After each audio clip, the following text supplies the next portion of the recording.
Hello everyone and welcome back. Today I'm going to talk about 5 disturbing things found on Twitter. If you haven't already and you like what you see, don't forget to subscribe to my channel, and if you like this video, hit the like button because it will help my channel a lot. As always, grab your flashlight and follow me into the darkness. Number 1. Dear David. So my apartment is currently being haunted by the ghost of a dead child, and he's trying to kill me. Adam Ellis is a cartoonist and a former BuzzFeed writer. He lives in New York City and believes the ghost of a child named Dear David is haunting his apartment and trying to kill him. Ellis began his story with a thread dated August 7th.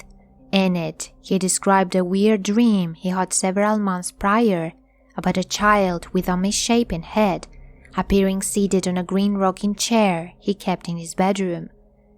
In the dream, the child had gotten out of the armchair and began shambling towards Ellis, who sat in the bed feeling paralyzed. He awoke before the child reached him. A few nights after the initial dream, Ellis had a second dream in which a little girl told him who he was dealing with, Dear David. She told Ellis that David is dead. She explained the rules of interacting with David to Ellis. He only appears at midnight, and if you see him, you can ask him 2 questions as long as you say the words, Dear David, first. However, you are never ever to ask him 3 questions. He'll kill you if you do. So in a different dream, Ellis tried asking David some questions, except that he made a mistake. He asked 3 questions instead of stopping at 2. Still though, he attempted to get to the bottom of the whole thing the next day. Googling around for kids named David who may have died in stores in New York after being crushed by a falling shelf, he turned up nothing. Not too long after that, the apartment above his was empty, so Ellis moved upstairs. He stopped thinking about David during this time because, well, he didn't have any reason to. He wrote that he suspected David may have lost track of him because he moved. But then, weird things started to happen. Looking through his peephole, he saw someone moving on the other side of his door. Then his cats started acting weird and started gathering close to his door, like something was outside of his apartment. He took several photos of his corridor and he was convinced that something was lurking in the photos. He started sharing the photos and many other creepy events that were happening in his apartment. A few weeks later, Adam began another thread explaining various strange things that have been happening to him, including a dream where David was dragging him by the arm through an old abandoned warehouse. He woke up with a large bruise on his arm, but assumed that it was the injury that sparked the dream, rather than the other way around. The photos he was taking continued to show smeared faces and body shapes, and also his cats continued the weird behavior. Adam also claimed that he had been getting phone calls from an unmarked number, and when he answered once, he heard the noise of static before a small voice whispered hello. Terrified, he hung up the phone. He was starting to lose his mind and decided to install a surveillance system to his apartment. Hours had passed and the surveillance cameras caught something creepy. A green chair rocking back and forth. The first tweet of the thread has been shared more than 55,000 times, while attracting plenty of ghost-fighting advice from strangers, including finding the remains of the child and burning them, or spreading salt around his apartment. In September, Adam shared a spine-chilling update with the followers of his living nightmare in another Twitter thread. It's happening again, he wrote, before beginning to describe the latest twist in the terrifying tale. Well, things started to become normal again once Adam crossed a warehouse on his way to work. Weird things started happening. Dark shapes out of his window, strange noises in his building, and thumps above his apartment. He went to the roof and found a crawl space. He called his landlord and checked the room together. They found nothing out of the ordinary, except from a small marble. After that, Adam started having nightmares again, with dear David crawling on his bed. He decided to download an app on his phone to take pictures every minute while he was sleeping. Most of the photos, according to Adam, simply show him sleeping, save for several chilling images. Scrolling through his phone and looking at the images, he found some chilling ones. Photos of dear David sitting on his bed, watching him sleeping. Things started to become normal again, and Adam started tweeting about dear David less and less. His last update was posted in March. "I'm alive. I'm doing okay," he wrote. "I don't know if the story is real or not, but it's definitely chilling, and the elements of realism that it has, with the photos and videos, gives me goosebumps." Even though Adam was not interested to catch the attention of people with his threads on Twitter, he just scored a movie deal for his Dear David story. When they asked him if the story is real, his answer was, "I've never been interested in convincing anyone that ghosts are real. I just wanted to tell my story. If it was all fiction, I probably wouldn't have updated more than once every couple weeks." If you want me to narrate the story of Dear David, let me know in the comments section below. Number 2. The sun vanished. If the sun disappeared and monsters began to roam the pitch-black streets, and Twitter was your only reliable way of contacting the outside world, what would you do? The Twitter account The Sun Vanished tries to answer this question in one of the most creative pieces of multimedia fiction ever. It's a wild ride, from disturbing flashing lights caught on film to home intrusions and mistrust. This story has everything a good horror story needs. No one has a clear idea of what is going on, adding another layer of mystery. An unnamed individual is struggling to survive in a world where society has collapsed, and likely the majority of the world population is either insane or dead. On April 30th, 2018, The Sun Vanished launched with their first tweet simply reading, "Help." The account also posted videos of doctored newscasts covering the news. The story developed to include strange lies and zombified humans. The protagonist ever saw a floating object that looked like some kind of malformed diamond. The fiction expanded to include communications The Sun Vanished had with others going through the events. Over the course of hundreds of tweets, many of which included footage of The Sun Vanished experiences, the story developed such that evidently some sort of alien life from invaded the planet, and with the use of lies has taken to hypnotizing humans into some sort of strange zombie-like creature who walk around in a trance. The neighbor of the protagonist left a journal detailing some experiments in an attempt to deal with whatever monsters are lurking in the dark, and found them inexplicably attracted more so to light sources than anything else. Anyone who looks directly into the flashing lights when they're red becomes this. It's implied it starts with loss of memory, followed by insertion of subliminal messages, completing the change with complete loss of sanity and desire to kill anyone around you. The log ends with him scribbling, "The sun is back," indicating he is one of the mad people wandering the street. The protagonist only finds crazy people up until Daniel showed up to help him escape. His friend Daniel may or may not be infected. A number of videos only have audio, making you sit there and imagine what is exactly happening. The protagonist, along with others, are trying to discover exactly what they are dealing with, while also trying not to get killed by it. The world is no longer safe, and the protagonist will have to live watching over his shoulder for the rest of his life. The sun vanished has proven to be popular as the Twitter account has accumulated over 300,000 followers over the span of 4 months. Number 3. The creepy straightaway voicemail tweet. A terrifying voicemail in military code sent to random Twitter users' phones has sent the internet into meltdown as users speculate over its links to MH370, alien life, and an impending doomsday date. It appears to have started with TY, an ordinary Twitter user with no apparent prior interest in any of those topics or the conspiracy theories that inevitably accompany any discussion of them. On March 13th, TY posted a recording of a creepy voicemail message he received on his mobile phone and asked for help translating it.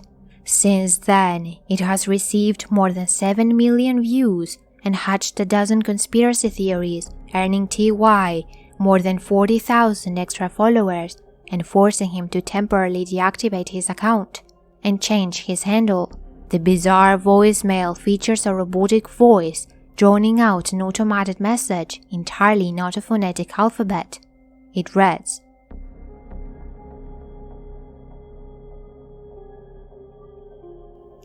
Other users set to work on the number sequence. They appear to be a set of coordinates, which when plugged into Google Maps, led to one location in Africa and another near Malaysia. The latter, many users noted, was very close to where Malaysian Airlines flight MH370 vanished from radar, leading to speculation that the voicemail was a recording of the doomed plane's encounter with an alien craft. TY also posted unsettling direct messages he had been receiving on his Twitter account, one in Indonesian, another in Malay, a couple in Morse code, and one which appeared to be 5 groupings of numbers. The Indonesian message, when run through Google Translate, turns out to be a warning, and the post you just shared about the recording in your phone. Several users decided the numerical sequences and the Morse code and got this. They are taking over, and some cryptic lines about the late scientist Stephen Hawking which read, The message received is well related to Stephen Hawking's death. You are not ready to face them. The numerical sequences lead to April 18th as some kind of day of reckoning, rapture, or the day when they were taking over. Disturbingly, a few nights before he started receiving the messages, TY posted about an odd event in which an unknown man drove by his home and took photographs at 3 a.m. using a flash. He now believes that the man with the camera is linked to the voicemail and the direct messages he received. Since his post went viral, turning Twitter into a hotbed of paranormal activity and analysis, other equally unsettled users have come forward to say that they too have received the creepy voicemail message. Twitter user Buzz Peer received the same automated voicemail as TY, except his recording features a lengthy message about aliens before the voice launches into the not-phonetic alphabet. This is what it says. This is not a test. This is not a joke. Over the past several years, we have been wanting to send an automated voice message to people who understand and are not afraid. One message at a time will make many know the truth. The truth that other biological beings have been walking this supreme creation that sustains life. Earth, a planet created just like our own. With technological advancements, you as the human race have kept yourselves strong and living. However, there are indications that the messages are part of an alternate reality, a complex puzzle similar to Cicada 3301, which ran for years before it was reportedly cracked in 2014.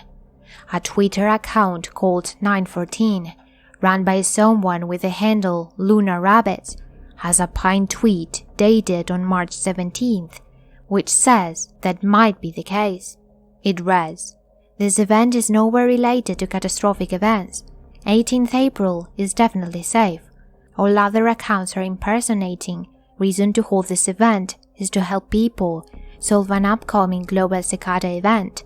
reason to hold this event is to aware people with knowledge. Number 4. Cursed Images Twitter account. What is a cursed image? What makes an image cursed? Well, my friends, a cursed image is an image that is too creepy, too puzzling to just be mysterious, too sinister to just be weird. Cursed Images is a Twitter account who collects and uploads cursed images. So, what is going on with this account? The creator of Cursed Images explained the genesis of this account.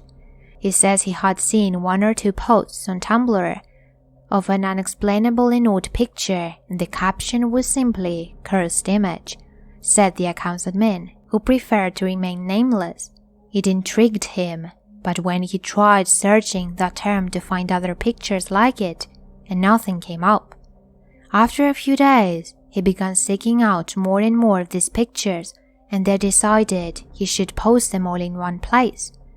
The found photography and cursed images ranges from near-apocalyptic fires and floods to gross creations to uncomfortable social events and poorly thought-out Halloween costumes. Even the relatively pleasant images in the feed are made creepy by their inclusion. Many of these images already were sort of forgotten, said the admin. I found a few buried deep in weird and abandoned paranormal photography websites, but the really old ones have definitely turned into more than what the photographers intended. I wonder what makes the account and the images so jarring to so many people. I was looking at the photos and I couldn't see anything weird. Maybe it's because they're old. They're really just relics of a bygone period of time. Let me know if you have seen these photos and how do you feel about them in the comments below. The cursed image has struck a chord on Twitter. The account has more than 142,000 followers. Number 5. Jason Files. One of the most chilling lost tweets comes from a young student named Jason Files, who posted, "I find it really sad that everyone that I try to get help from just turned their back." On May 16th, 19 years old Jason Files, a Southport student, went missing. That sparked a major police operation in which officers scoured miles of waterways and parkland across the city. Hundreds of students also joined in the search, with leaflets handed out to passersby in the city center. His body was recovered from the River Tyne 4 weeks after he disappeared, following a drunken night out with friends in Newcastle. After spending the night drinking with friends, CCTV picked up Jason leaving Tap Tap Palace nightclub at St. Nicholas Street at 1:39 a.m. Later, he went to a close friend's house at Helmsley Road in Sandyford.